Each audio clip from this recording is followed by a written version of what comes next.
연예계 성상납 비리를 전면에 다루면서 사회 고발 영화로서 큰 화제를 낳고 있는 영화 놀이개. 이 영화를 연출한 최승호 감독을 만나서 실제 연예계가 가지고 있는 어두운 이면과 영화를 통해 전하고 싶었던 메시지에 대해서 이야기를 나눠봤습니다. 김묘성 기자입니다. 회장님 성상납 받으셨죠? 연예계 성상납 비리를 전면에 다루며 영화 도가니, 부러진 화살에 이어 사회고발 영화의 명맥을 잇는 영화 놀이개. 영화계 뜨거운 감자로 떠오른 영화 놀이개의 최승호 감독을 만났습니다. 들어는 봤지만 누구도 시도하지 못한 연예계 성상납 비리. 과감한 선택을 한 배경은 무엇일까? 그러니까 자기 심중에 있는 말을 제대로 말하지 못하고 그렇게 사라져가야 했던 사람들이 세상에서 저는 제일 불쌍하다라고 생각을 해요. 또 현실에서 실제적으로 그런 경우를 당하는 사람들이 많은 걸로 알고 있어요. 겉으로 드러내놓지 못할 뿐이지. 영화를 준비하면서 연예계 속 어두운 단면을 실제적으로 경험하게 되었다는 최 감독. 내가 몸담고 있는 쪽의 일이라고는 하지만 참 안 좋은 부분이구나라는 생각을 참 많이 하게 됐던 것 같고 어쩔 수 없는 선택을 할 수밖에 없었던 사람들이 있었던 것 같고 그 수가 많고 적음이 문제가 아니었습니다. 저희 내부적으로도 좀 자성의 그런 목소리가 나와야 된다라고 생각을 해요.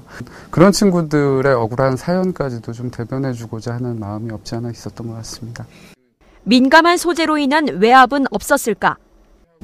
제작사 쪽에는 연락이 많이 온 걸로 알고 있어요. 처음에 투자 단계에서 감독을 바꾸면 좀 투자 의향이 좀 있겠다라는 얘기가 좀 있었어요.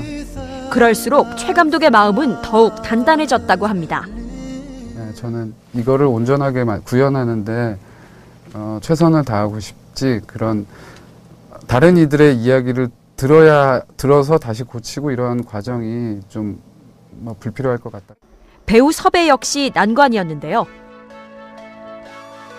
벗으라면 벗겠는데 의미 있는 역할이니까 벗으라면 벗겠는데 어느 한 사람의 이미지가 고착되는 걸 원치 않는다라는 이야기를 제가 너무 많이 들었어요. 우여곡절 끝에 만난 여주인공 민지현. 쉽지는 않았지만 이 시나리오가 가진 취지와 그리고 그러니까 제가 할 수 있겠다. 단 한 번도, 단 한 회차도 편하게 집에 가본 적이 없어요. 맞고, 유린당하고, 그렇게 힘들게 했던 것 같아요. 하지만 민지현은 최 감독에게서 영화에 대한 진정성이 느껴졌다고 하는데요.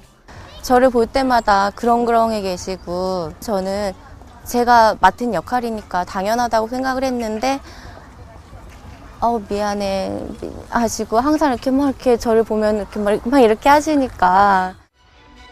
영화 놀이개는 지난날 연예계 속 실제 사건이 교묘하게 떠오르는 것이 사실. 모티프는 모티프라고 생각을 하고요. 사실적인 부분이 일부 담길 수는 있었겠지만 아무래도 창작으로 더한 부분이 훨씬 더 많은 것 같습니다. 그래서 꼽은 최고의 장면은 그러니까 언론사 사주를 증인석에 세우는 마지막 공판. 그리고 대부분의 연예계 이런 스캔들들이 법정에서 다뤄지지가 않아요. 대부분 경찰 조사 단계에서 합의를 하고 끝내버리기 때문에 법정에서 남는 기록이 거의 없어요. 영화 속 배드 씨는 더욱더 세심히 신경 쓸 수밖에 없었는데요. 제 영화에 나오는 섹스씬이 어떠한 성적인 흥분을 유발하기 위한 거는 아니었어요. 흔히 말하는 에로 영화로 안 보일 수 있도록 하는 것이 제가 갖고 있는 하나의 숙제 같은 거였어요. 개봉에 대한 걱정이 있었지만 당당히 스크린에 올릴 수 있게 된 건 크라우드 펀딩이었습니다. 너무나 많은 분들이 단시간에 확 힘을 더해 주시는 거예요. 응원의 힘을 엄청 많이 받았던 것 같아요. 근데 제도적으로 바꿀 수 있는 부분은 크지 않은 것 같아요. 처음에 무엇을 잘못 선택을 하면 그걸 되돌리긴 너무나 힘든 것 같아요. 그런 선택의 결정 과정에 저희 영화가 조금이라도 도움이 됐으면 하는 그런 바람입니다. 수많은 난관을 뚫고 세상의 빛을 보게 된 영화 놀이개. 사회 전반에 큰 울림을 남기는 영화의 힘을 기대해봅니다. 와이스타 김묘성입니다.